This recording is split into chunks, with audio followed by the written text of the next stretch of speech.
It is May 23rd, 2022, 6 o'clock at City Hall for the Common Council meeting. Media has been notified, agenda has been posted. Clerk, take the roll. David Holt. Here. Stephen Jopek. Here. Eileen Daniel. Here. Carrie Michalowski. Here. Gerald Anderson. Thomas Barnett. Here. Thomas Kelly. Here. Leanne Felton. Here. Chris Hannes. Here. Okay, we have quorum. Pledge of allegiance.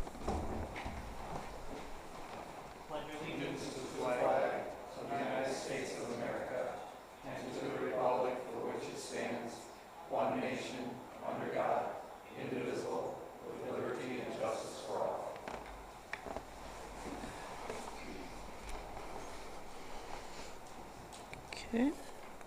Moving on to public comment. Can I have Jackie Cody?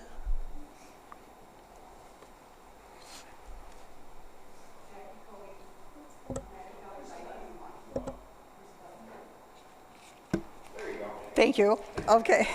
Jackie Cody, Oneida County Biking and Walking Trails Council, and member of the Bike Ped Advisory Task Force.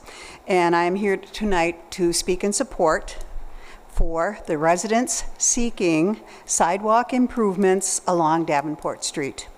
It exemplifies what Oneida County Biking and Walking Trails vision of a more walkable and bikeable friendly Oneida County, and that includes the city of Rhinelander.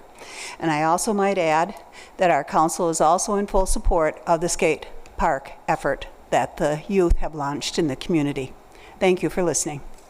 Thank you. Anthony?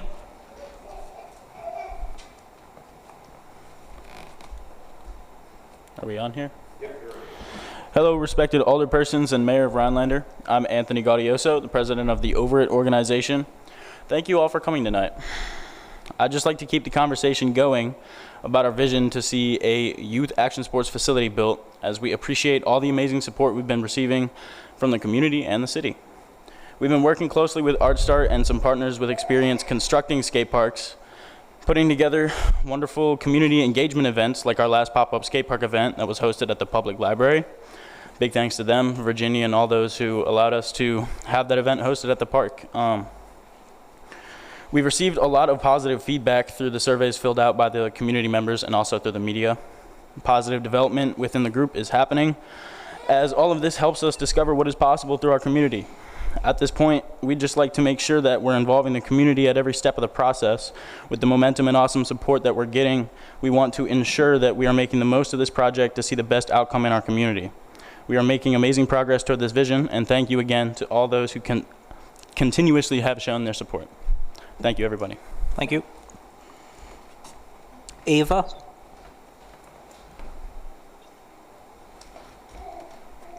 Okay, Ava Carilla, and I'm a member of Over It, and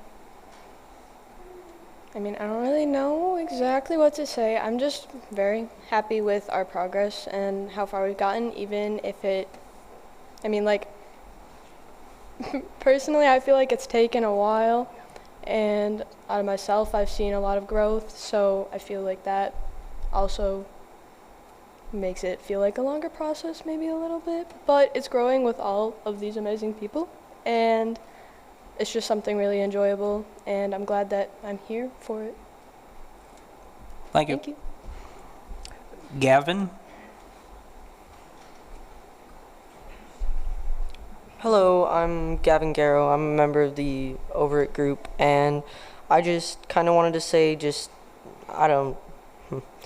how happy I am to see us finally moving forward and getting somewhere with this project that we're so passionate about. And I wanted to thank just those who have helped us so far. Tom, you've been there since the beginning, and I'm just so thankful that everyone has helped us get to this point.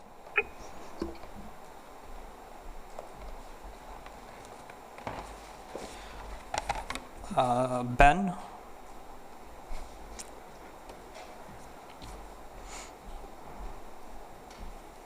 Good evening. Thank you for the time. And Jackie, thank you for foreshadowing what I'm about to say. My name's Ben Meyer. I live in the city. I'm a resident at 1621 Balsam Street. This is my 5-month-old son, Reese. Reese and I drove here tonight to the council meeting, but we just as easily could have walked here. We walk from where we live on Balsam Street, which is on the far west side of town, to give you some geography. Kind of that cluster of homes off West Hill behind the Davenport Street apartments. If we had walked here tonight, it would have taken us about 15 minutes, probably about 1.5 miles. We would have passed several dozen vehicles on Davenport Street, which is the only way for us to access the rest of the city. We probably would have passed a couple of semi-trucks. And on our way, a little less than half of the way would have been without the benefit of a sidewalk.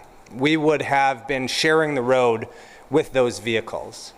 Reese and I, and the other people that live on our end of town, feel that this is a safety situation to make our community more walkable and accessible for those of us that live on the far west side. Of course, I have an ask, and the ask is we want a sidewalk on West Davenport Street. The ask is partially, of course, selfish for myself and my family, but I also want you to think of the other families that live on the far west side of town, all the families that live in the Davenport Street apartments. I want you to think of the Early Childhood Academy, daycare, and childcare facility on West Davenport Street as well, which is not connected by a sidewalk. And moreover, I want you to think about the fact that sidewalks and walkability make cities and communities much more attractive to people as places to live and places to raise a family. So in front of you, we have printed up some brochures, and I want to direct your attention to the map on the inside really briefly. There is one of the glaring reasons why there is no sidewalk on West Davenport Street is a jurisdictional curiosity. What you see in green is not part of the city of Rhinelander. It has not been annexed to the city of Rhinelander. From Crescent Street all the way west to Highway 47 remains in the town of Crescent. It is technically a town road. Now I'm told in talking with city officials and the town of Crescent that the best way to get a sidewalk would be for Rhinelander to annex this portion of Davenport Street and then proceed on an infrastructure project to build a sidewalk. And here's the good news. You're not going to have pushback from Crescent, most likely. I've talked at length with Joel Knutson, the Crescent Town Board Chair, and he is in full support of the city of Rhinelander annexing this portion. Yeah, buddy, isn't that a good idea? Yeah, annexing this portion of Davenport Street. So my ask comes down to really two asks. I want the city to annex this portion of Davenport Street, and I want it to build a sidewalk. I can tell you that the Oneida County Biking and Walking Trails Council is in full support. I can tell you that the daycare, the Early Childhood Academy, is in full support of this effort. I wish that I could stay and talk to each of you individually and take questions after the meeting, but it's getting close to this guy's bedtime. So in the absence of that, on the literature I handed out, my contact information is there. I invite you to contact me with any questions that you may have. I invite you to follow our Facebook page as well. It's simply called Davenport Street Sidewalk Project, which is referenced on the brochure as well. And I can assure you that, I know, bud. I can assure you that this is not the last you'll be seeing of me. You can expect to keep seeing me here until we have a sidewalk all along Davenport Street. Thank you very much. Thank you. And for anyone else that is interested and doesn't have one of these, I put a couple on the edge of the table there. Thanks for your time. Thank you. Rebecca?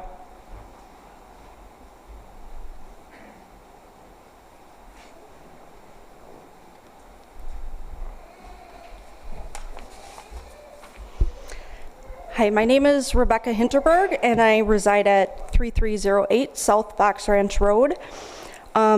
The reason I'm here today is that I own 2 properties on South Fox Ranch Road. In fact, my family has owned and occupied these 2 properties for 62 years. Each property contains a private well used for drinking. In January of 2022, we received a letter to both properties from City Hall. The letter recommended that we have our private wells tested for PFAS contamination.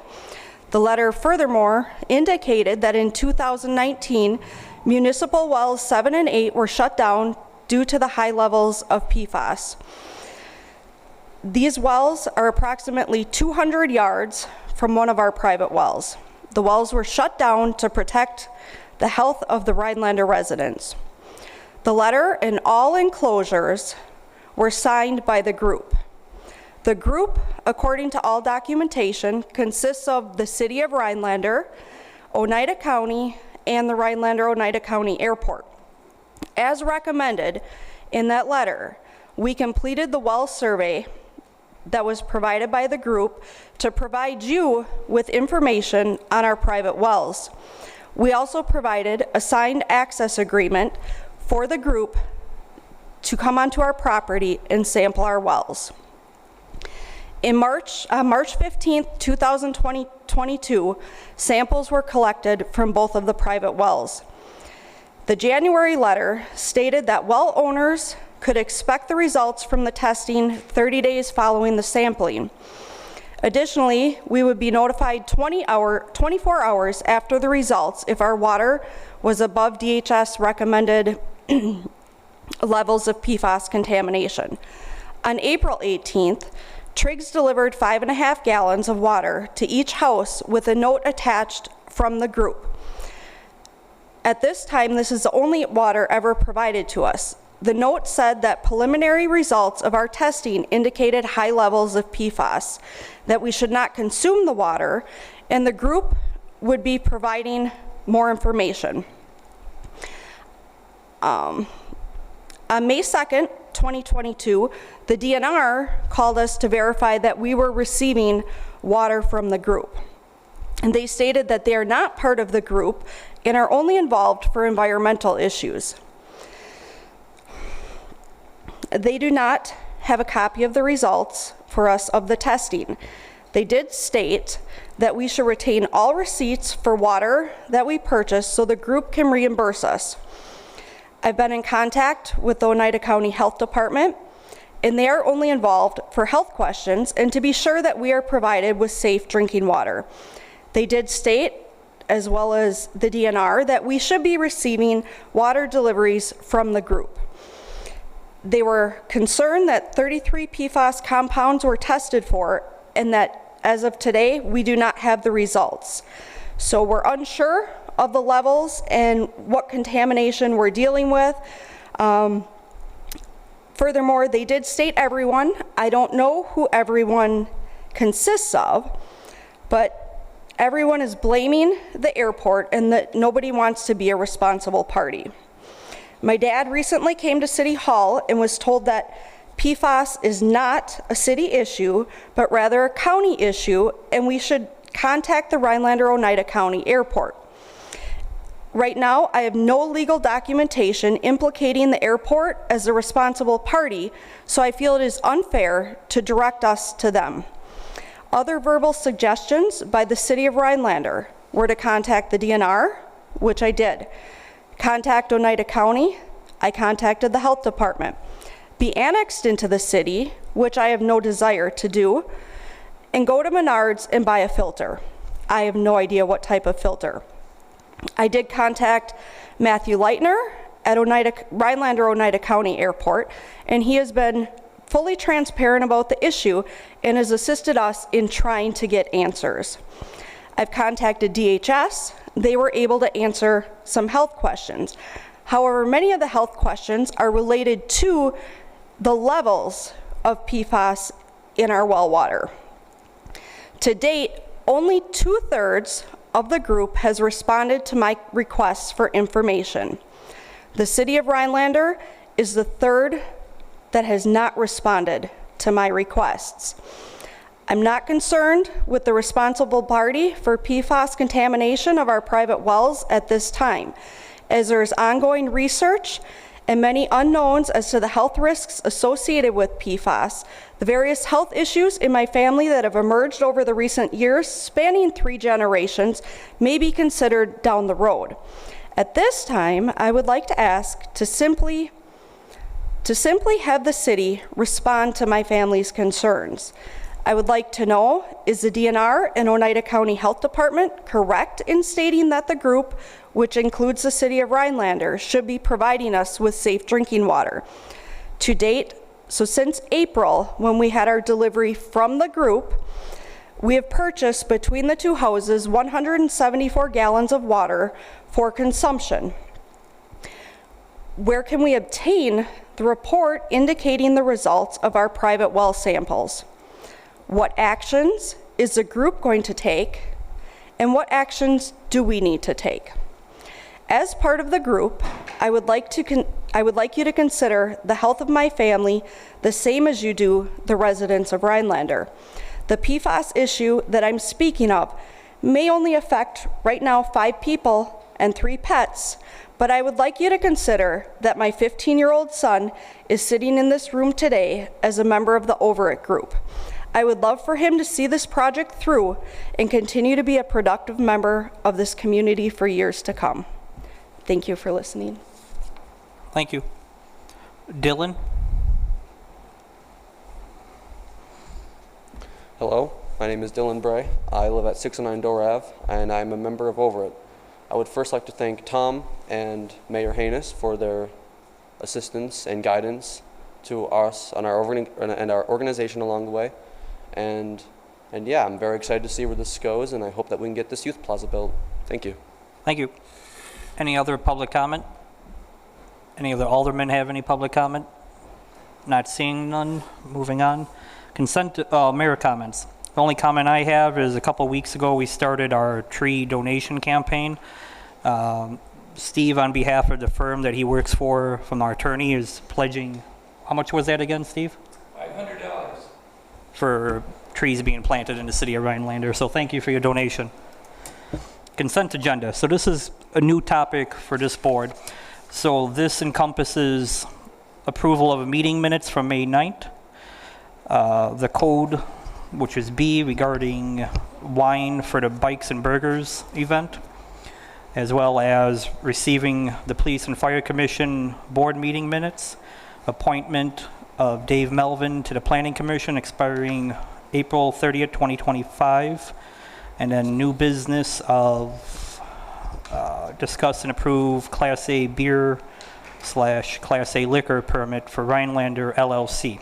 So what that is, just to let everyone know, the BP has changed ownership on Lincoln Street, so it's not an additional liquor license, it's just updating the information to the new owner.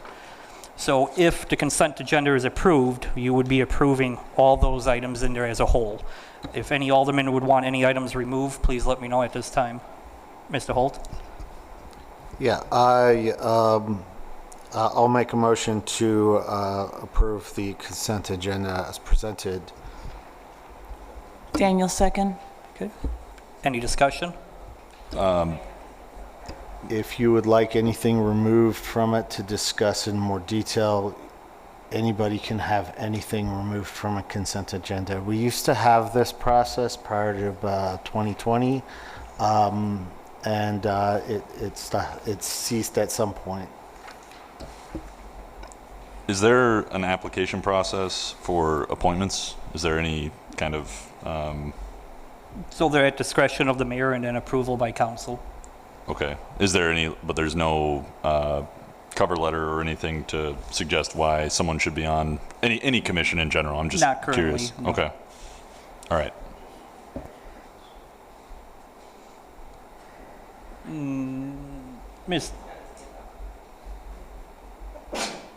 Mr. Anderson, I don't know if you have a comment or...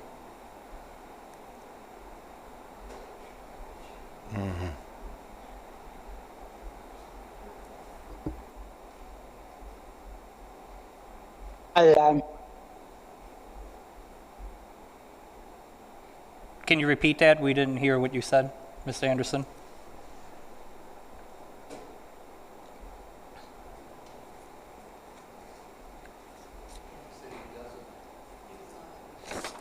Okay, clerk, call the roll. Thomas Barnett. Aye. Leanne Felton. Aye. Carrie Mikulowski. Aye. Thomas Kelly. Aye. Gerald Anderson. He said aye. Aye. David Holt, Aye. Eileen Daniel, Aye. Stephen Jopek. Aye. Motion passes. Consent agenda approved. Number 7, ordinances. So this is the second reading on 2022-5 annexation of PE 7810, PE 80-G, and PE 1250-3. So since Planning Commission and last council, we approved annexation round 1 with zoning it as an I-1, we would have to then, this is the second reading for that. So I would entertain a motion. I'll make a motion to approve ordinance 2022-05 annexation of PE 78-10, PE 80-G, and PE 1250-3, pending discussion. Holt, second. Any discussion? Go ahead. I raised this concern last meeting regarding the zoning classification. If you want to go to that subcategory, it says as recommended by Planning Commission, this would be annexed into the city as I-2. There would not be, I guess I have some concerns about taking what the plot of land that Triggs currently has, and then they've purchased the other part, and then we're just automatically annexing that in as I-2, and then they use it according to zoning restrictions. I wasn't at Planning Commission. I'm not on Planning Commission, but I guess I do have concerns, as I expressed last time, about the suitability of that spot for a distribution center where semis will be driving down it. I don't know if you've been down Old 8 any time recently, but there is a sign on the road that does say limit of 5 tons. And so I guess I continue to have questions about whether or not we should, I guess, take it in as I-2 per the Planning Commission. Mr. Holt? Yeah, thanks. Triggs indicated that that if this weren't to be approved as industrial, that they would continue with updating the facility within the parameters that they currently have. Adding this and adding it as industrial does not approve any site plan. Triggs would still have to come back to the Planning Commission to work with the city on a site plan, which gives us as a community another layer of opportunity to work with Triggs directly. This is my understanding of this. Somebody can correct me if I'm wrong. And that if we did not do that, if we denied that, they would proceed with building or rebuilding to continue their operations there as best they can within the parameters that the city gives them.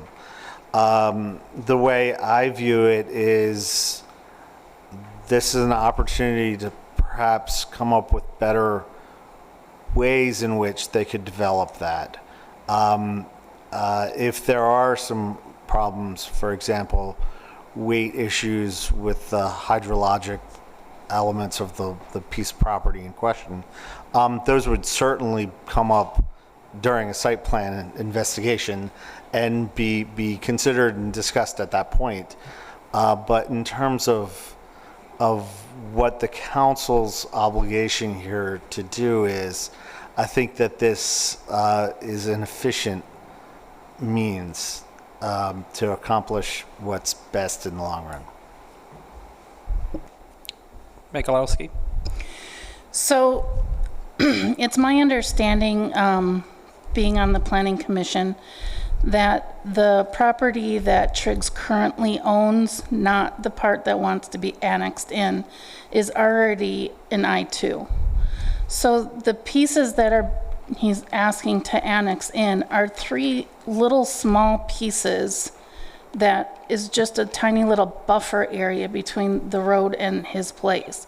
So to deny this annexation to try and not make it industrial just doesn't seem to make sense to me when the rest of the property is already industrial, and he can, within the limits of that zoning ordinance, can do whatever he wants to do with it. So to to deny the annex of these 3 little parcels in order for him to make the changes of the entrance and such that he's wanting to do to be a better neighbor to the residents around him.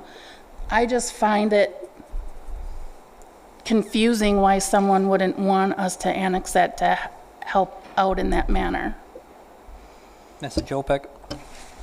So if it's a buffer for, because they already own the land, if it's already a buffer for their current property and the site plan, well, the site plan could change, but they're not expanding beyond that property, what is stopping that buffer zone from remaining not industrial, I guess, is my question. I'm not against annexation by any means. I'm not sure I see the purpose of designating it I-2 the second it comes in. If they're not using it to develop it, if they're using it for a buffer zone, I guess leaves questions for me. And on top of that, should they build a site plan, regardless of what that site plan is, should their business still continue to be freight?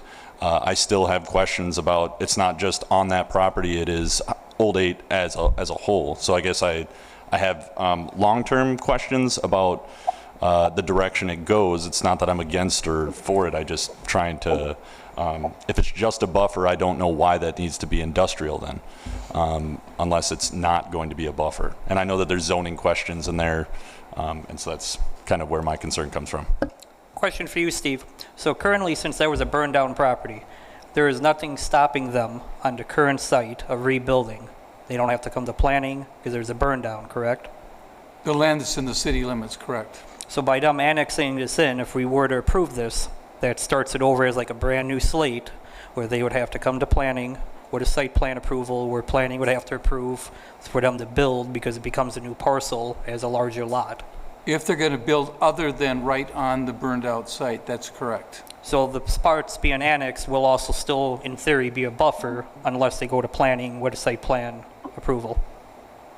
There are two answers to that question. Number one, yes, it would still be a buffer. Number two is, and this answers your question, Steve, ultimately you can't leave this to be a residential because it would be spot zoning, and that in and of itself is, if not illegal, it's improper. So all you're doing is somewhat delaying the inevitable without gaining the benefit of controlling the site plan if you eventually don't get this as industrial. I'm just trying to answer your question, Steve, so that you understand why saying it's a buffer, you probably have more ability to create, let's not use the word buffer, but an area that could help the neighborhood by putting it back to Plan Commission for site plan approval. Then you would simply bringing it in as something that's going to have to eventually be changed into some compatible district, because R1 is not compatible with industrial. Okay, since we're all divided, call the roll, clerk. Carrie Mikulowski, Aye. David Holt, Aye. Eileen Daniel, Aye. Stephen Jopek, Aye. Gerald Anderson, Aye. Thomas Barnett, Aye. Leanne Felton, Aye. Thomas Kelly. Aye. Sounds like it passes. Number 8, presentations by ArtStart and Overit regarding the skate park feasibility study.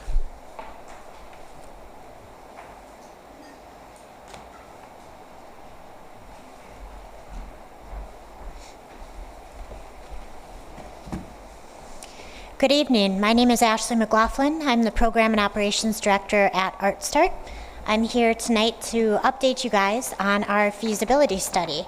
In February of 2022, the City of Rhinelander contracted with ArtStart to conduct a feasibility study to inform the creation of a skate park youth plaza in Rhinelander in partnership with the Overit Group. We had initially been in conversation with City Council about serving as a fiscal agency for the project, but at that time we didn't feel like there was a mutual agreement between the city and ArtStart that we didn't have enough information to begin the process of collecting donations for the project. We didn't know the scope, who the partners were, or where it would be located. So we decided on a feasibility study. The intended outcomes of the feasibility study were to encourage youth leadership, involve community voices in the early planning stages of the plaza, compile information to inform the scale, budget, location, and other logistical elements of the park, encourage community partnerships for site activation, and programming for long-term sustainability. Deliverables, as stated in the MOU, I believe you guys had that in your packet, were to form a steering committee that would guide the work of this agreement, which we did. The steering committee has been meeting. It consists of representatives of ArtStart, the City of Rhinelander, Overit, and community members. We were to facilitate 3 community-wide listening sessions where we gather data and feedback on the community need, components necessary, potential initial and ongoing funding sources, and long-term options for collaborative partners. On March 29th, we held our first listening session, and it was an introduction to the skate park's concept.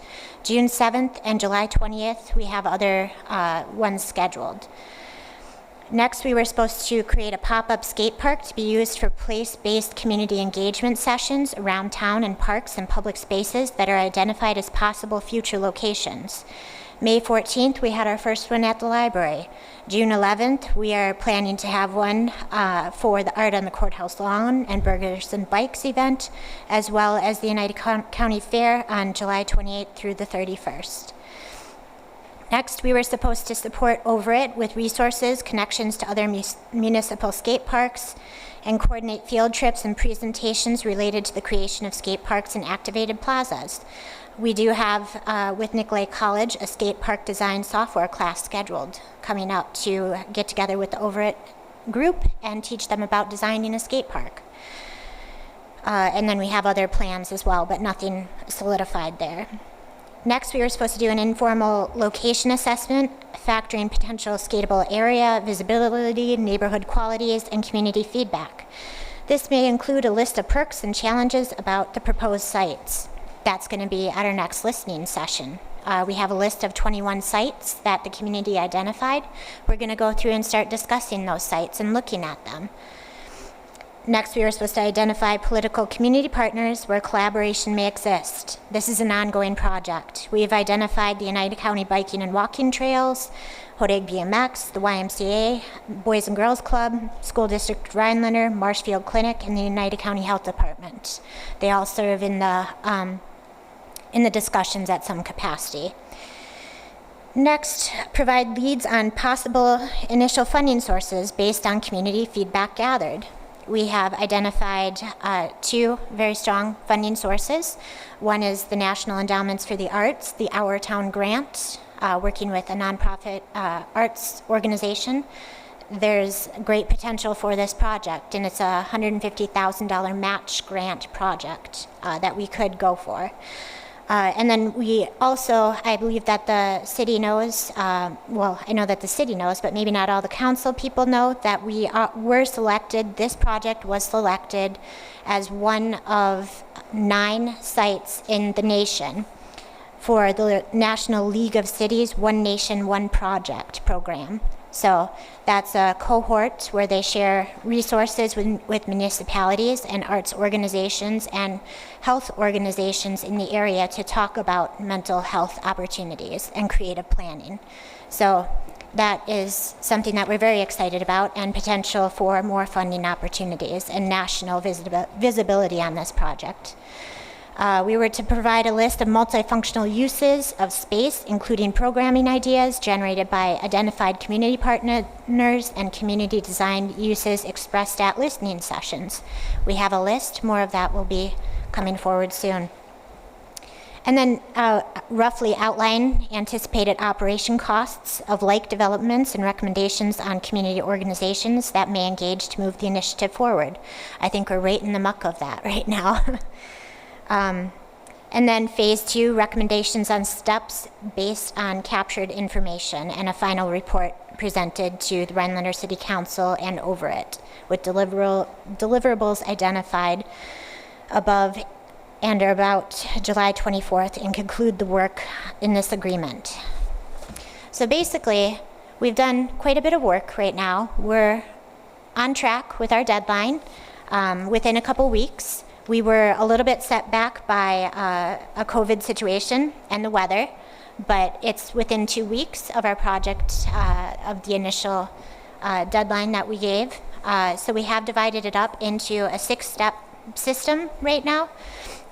Step 1, what we have done, we finalized the MOU, we formed the steering committee, we contracted art and design consultants who have been visiting the community. We visited locations with them, and we connected with Overett. Step 2 was draft the community input survey, which we pushed out to the community. We had 516 people respond to that survey, which is amazing for this community. We got a lot of very valuable feedback. We distributed it on social media through the School District of Rhinelander and through project partners. We built with the Overett group and the artists pop-up elements and art concepts that we can use in the community moving forward. We've connected with health professionals. We've researched potential funders. We have the survey results. I have copies of those. The survey is still ongoing, but I have the results, what I have today, if anybody would like to look at them or ask any questions. We have, like I said, 21 sites as potential locations that we're going to be looking at. That's the next step in the process, assessing each location with the skate park artists that we work with and with other experts in the fields and with the Overett group too. And then after that, we hope to provide a rough estimate budget range so that we can get to fundraising. The survey, I did think some of this was important for you guys to know about, and I'll just pass these around to council.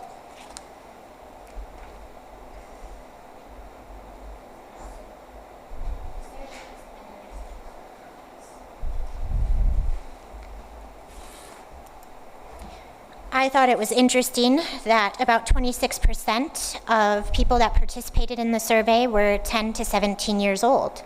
51% were between the ages of 25 and 54. 87% of them have youth in their life. How sad, the majority of people that participated are not satisfied with the safe spaces for youth and young adults in Rhinelander. 98% of people were in support of a youth recreational space. 96% were in support of a skate park being part of that. Most people believed that the physical, social, and emotional health of Rhinelander youth in our community is important. Most people were not satisfied with the services that address mental health in our community for youth and young adults. Most people thought that a youth recreational space could have significant impact on the mental health of our community. Most people feel that the connection with people around them greatly affects them. Most people do not believe there are enough safe spaces for youth or young adults to connect with each other in Rhinelander. Most people believe it is important to have a site that is accessible by foot, bike, or skate. Most people believe that there are not enough spaces for non-organized sports. Most people do not believe that Rhinelander has adequate resources for non-organized sports. Most people believe that incorporating public art and beautification aspects is an important component of the project. Most people believe that they would like historical and visual components incorporated into the plaza. As far as amenities, most people wanted game and lunch tables, along with benches, bike racks, rock wall, roller skating, table tennis. Community enhancement programming that was most appealing was the youth mentorship for young skaters and instructional programming for non-competitive sports. Also concerts, movies, and pop-up events. Most people believe that community pride for youth and young adults in the community matters. And most people do not believe that young people have pride in their community. There were also a couple of comments that really stuck out to me in the public comments. Honestly, I thought the public comments gave a little bit more information than the survey results. I think the survey results were pretty much where we thought they would land. But here's one comment. As someone who spent their childhood in Rhinelander, it would be amazing to see the parks not only more exciting and interactive, but more accessible and inclusive to all kinds of children and youth. It would be great to see more spaces that kids and youth can go that are safe, but exciting and fun, so they maybe stay out of trouble. I fully support the skate park, as I know that it has been something we've wanted forever, but a park that includes lots of interactive activities for kids of all ages and places for parents to sit as well is very important. I'm talking lots of enrichment and play opportunities for young ones, maybe some sensory play opportunities, swings or hammocks, and a place with games, maybe some outdoor exercise equipment and all sorts of fun activities and events that can happen there. Maybe even youth-led stuff. Maybe there's a poll every week for something happening in the future. Another one, Rhinelander desperately needs safe, supervised, and fun places for kids to gather and hang out with their friends. It is something that has been missing for a long time. Another one, as you can tell from my responses, I feel something like this is necessary and beneficial for the youth and the community as a whole.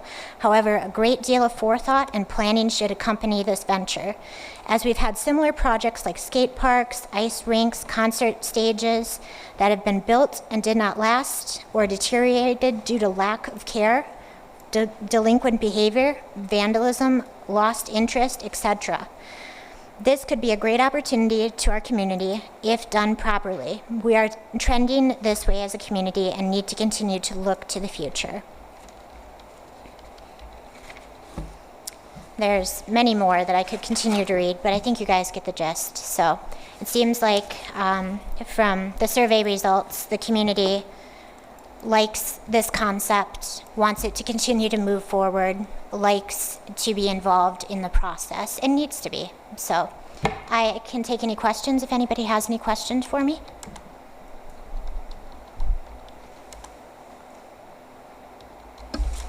You mentioned supervision. Somebody mentioned supervise. I guess being a high school teacher, and I'm looking at my students, and there are students out there who tend to spoil fun for others. I guess what is our, I am 100% behind this, by all means, but I just want to, again, forethought, what actions are we going to take moving forward to make sure that this isn't ruined by, someone who's just trying to ruin a good thing by messing up some of the equipment or whatnot? Is there a plan currently being discussed about how to keep that quote unquote supervised? Yeah, supervised is kind of an interesting way of looking at it. I guess statistically, if you make it beautiful, if you involve the youth and the community in the process of creating it, building it, maintaining it, build community pride, if you put it in a highly visible space where they don't feel like they're tucked behind a building or tucked in an unwanted part of the community, again, that goes back to community pride. So I really believe it needs to be in a community-owned and loved space.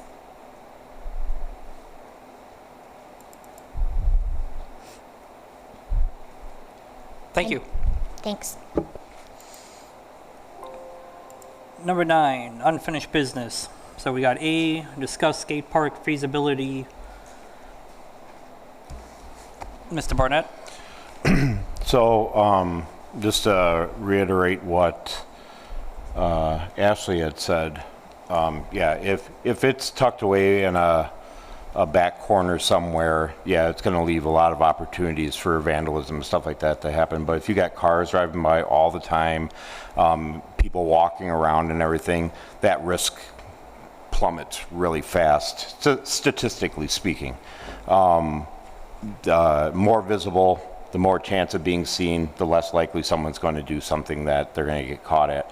And if they do, you know, I mean, that could happen anywhere. If something like that happens, obviously, you know, the police will be notified, and we have to go through the processes and clean it up. But I think that we're at a point where we have to start showing that we're serious about this, that the community is serious about this. These kids have worked their butts off getting this far, and they're kids. You know, they're coming to council meetings, they're organizing their group, they have a president, a vice president. They're kids. They shouldn't have to be on the hook for all this money. So it is my intention to make a motion for the city of Rhinelander to pledge $75,000 toward the planned youth development park, AKA the Overett Skate Park, with the option to match more if the need arises. There being a motion on the table, is there a second? I'll second. Any discussion regarding the motion? Mr. Holt? Yeah, I just have a quick question going back to the visibility aspect of it, and it certainly helps if it's in an existing city park. I'm thinking about lighting and where that would fall under, if that's been discussed or considered or thought about, the need to have this be a well-lit facility as well. Possibly, but not pertaining to the motion on the floor, unfortunately. Gotcha. So. Mr. Anderson?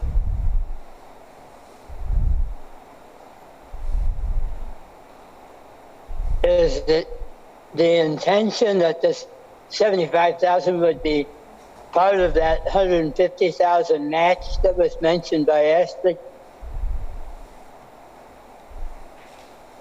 I believe Mr. Barnett is just showing, and I don't want to speak for him, but that the council is putting some skin in the game by saying they're actually putting some capital behind this.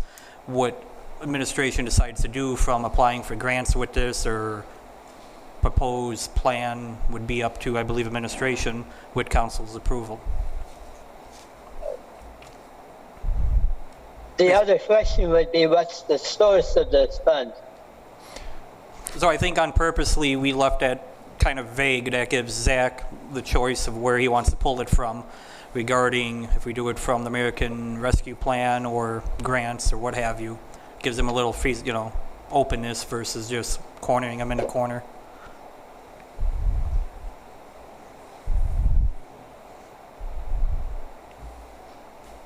Okay, with no more discussion, we have a first and a second, so we need a roll call, Mr. Clerk. Gerald Anderson. Aye. Stephen Jopek. Aye. Eileen Daniel. Aye. Carrie Michalowski. Aye. Thomas Kelly. Aye. Thomas Barnett. Aye.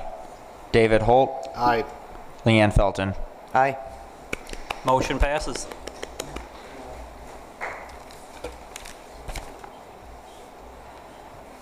Any other discussion regarding the skate park feasibility? I'd like to answer David's question. Lighting has been a huge topic of anywhere we're going to put it. That, of course, will all come in with the funding and everything, figuring out the proper lighting for the situation, maybe even put the lights on timers so they're not on all night, you know. But yeah, that's all part of that big scope plan. That's definitely in the forefront of needs for the planning of the site. So the other aspect to this is council knows we are making pretty good progress on this topic, and I wish Zach was here because I would help this out, but part of it is we are looking to entertain, if council approves, a motion to start renegotiations with ArtStart regarding the scope of work due to there's been some developments and we want to include that with their study, but we need approval from council to do that, so that's where we're kind of at. Ms. Felton? I'd like to make a motion to allow city administration to be able to renegotiate the terms of contract with ArtStart regarding the scope of work performed with the skate park feasibility study. Is there a second? Holt, I'll second. Any discussion? Not seeing none. Clerk, take the roll. Hi, Chris. Mr. Barnett?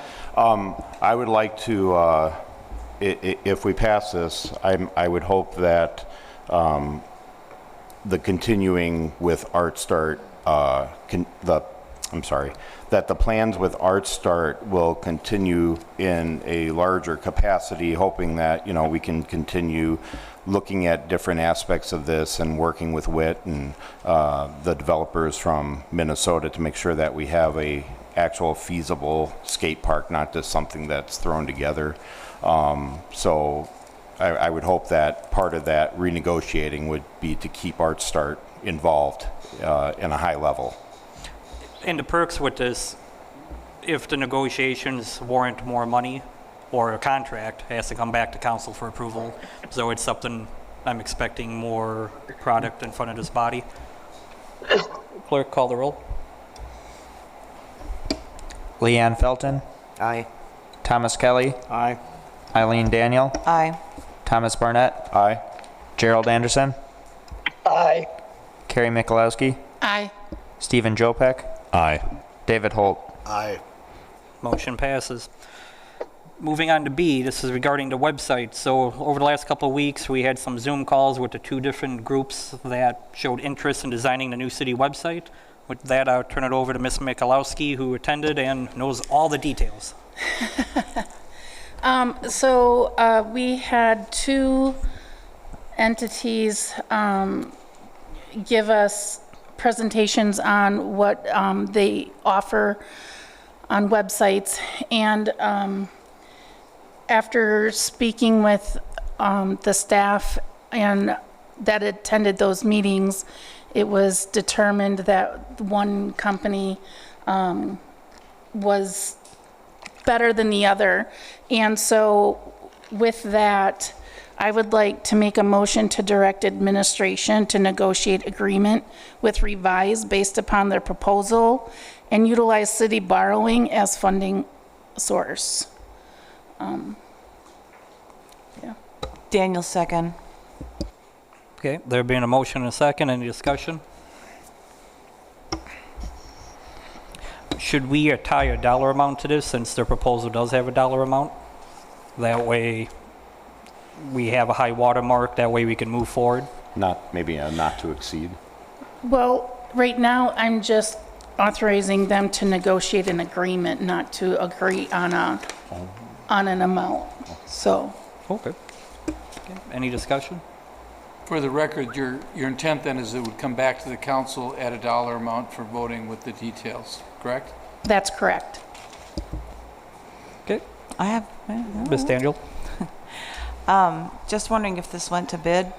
Was it a bid process, or was it just simply two proposals received? It went through an RFP. I believe there was 3 companies that submitted proposals.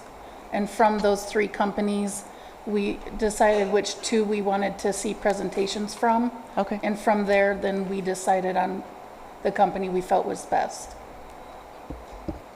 This is not a project that would require competitive bidding because it's a service contract and it's not a construction or equipment contract. I will say the only reason that I asked that is because for transparency reasons. Yeah, but the good news is that, and everybody should know, it did go out, I mean, I'll play a little bit of Zach right now. It did go out for requests for proposals. There's been lots and lots of discussion about the groups. And we're missing out on lots of opportunities because we don't have a website that's up and operating. So I think there's a need to move along too. And I know that Zach would like to be doing that. Okay. Since it's not a dollar amount attached, we could just do it as a yay or nay. All those in favor? Aye. All those opposed? Motion passes. Moving to C. So I would recommend that we table this to the future meeting due to Zach not being in the room to discuss his thoughts on the resolution 2022-8 for commercial electrical inspection. Daniel, make a motion to table the resolution 2022-8 for commercial electric inspection and associated fee modifications to our next meeting in June. Jopak, second. Any discussion? Not seeing none, all those in favor? Aye. Aye. Opposed? Motion carries. Okay, number 10. So number 10, just for people who haven't been following along, is a street in the city of Rhinelander next to Home Depot, going from Stevens Street to the south. A couple of properties there were developed, and they are requesting that we add water, sewer, and storm sewer to some degree. So this went out for bid, and pretty much it came under budget. So this is the first time from a capital improvement in the recent moments of something coming under budget. So this would put in a new street on Olson all the way up to the Bend. This would give stub outs to all those properties there for water and sewer, as well as do a little bit of storm water control in the street itself. Since it's under bid, you know, the engineers suggested we approve it. It also puts into a plan, if we ever decide to expand that street from a width point of view and add curb and gutter, all the main sewer lines are right where the curb would fall, so it would make it super easy to expand that street and cost effective in the future. So I would entertain and recommend that we approve awarding that bid. Holt, I will make a motion to approve award of Olson Lane Utility and Street Project Contract to Musson Brothers Incorporated, not to exceed $545,190. Barnett, second. Any discussion? I'm probably the guy asking all these questions, I'm sorry. Is there a particular reason? I mean, Musson Brothers falls significantly below all these others, and that's great. I'm just curious where that cost difference is coming from, why. And I was looking at this layout, and I guess I'm struggling to find how they came out so much lower than the bid. So, not knowing exactly, but one, I think it's relative to site. A lot of capital improvement construction costs are based on how far they have to truck material and labor. Two, Musson's is also a very large company that does a lot of work for Rhinelander, so I could see them seeing the big picture and being a little more competitive with their bids. Okay, since it's a dollar amount, call the roll call. Eileen Daniel. Aye. David Holt. Aye. Thomas Kelly. Aye. Stephen Jopak. Aye. Thomas Barnett. Aye. Gerald Anderson. Aye. Leanne Felton. Aye. Carrie Michalowski. Aye. And passes. Letter B, discuss and approve scope of service for North Central Regional Planning Commission. So every couple years we are requested to fill out an outdoor recreation plan. We are, I believe, 6 months behind schedule for actually doing this. So this is something that was put on the table that will make us eligible for future grants and just having a plan together. This is not to exceed $6,000 if we were to move forward. Holt, I'll make a motion to approve scope of services with North Central Regional Planning Commission to update the 2015 to 2020 Comprehensive Outdoor Recreation Plan not to exceed $6,000. Barnett, second. Any discussion? Not seeing none, clerk call the roll. Thomas Kelly. Aye. Stephen Jopak. Aye. Eileen Daniel. Aye. Carrie Michalowski. Aye. Gerald Anderson. Aye. Thomas Barnett. Aye. David Holt. Aye. Leanne Felton. Aye. Okay. Closed session. Would someone be willing to make the motion to go into closed session for all those items? You have to actually read the Damn. statement as... I like that better. I'm going to take There you go. Daniel. opinion on that. I'll do it. Daniel, I'll make a motion to go into closed session, to convene into closed session pursuant to Wisconsin statute section 19.85, 1, C, E, G, considering employment, promotion, compensation, or performance evaluation data of any public employee over which the governmental body has jurisdiction or exercises responsibility, and deliberating or negotiating the purchasing of public properties, the investing of public funds, or conducting other specified public business whenever competitive or bargaining reasons require a closed session, and conferring with legal counsel for the governmental body who is rendering oral or written advice concerning strategy to be adopted by the body with respect to litigation in which it is or is likely to become involved. The following: A, discuss status of negotiations with the Rhinelander Professional Police Association Local 38. B, discuss parameters for a development agreement with Hodag Hospitality Group LLC. C, discuss parameters for a development agreement with Rhinelander Cobblestone LLC. D, discuss the sale of city-owned property. And E, discuss litigation in which the body is or may become involved in. Hold. Second. Read it again. No, I'm kidding. No. Okay, call the roll. Stephen Jopek. Aye. David Holt. Aye. Leanne Felton. Aye. Thomas Kelly. Aye. Gerald Anderson. Abstain. Carrie Mikulowski. Aye. Eileen Daniel. Aye. Thomas Barnett. Aye. Passes. See you guys in a little bit.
It is 7:30. We are back from closed session. There is no action to be taken.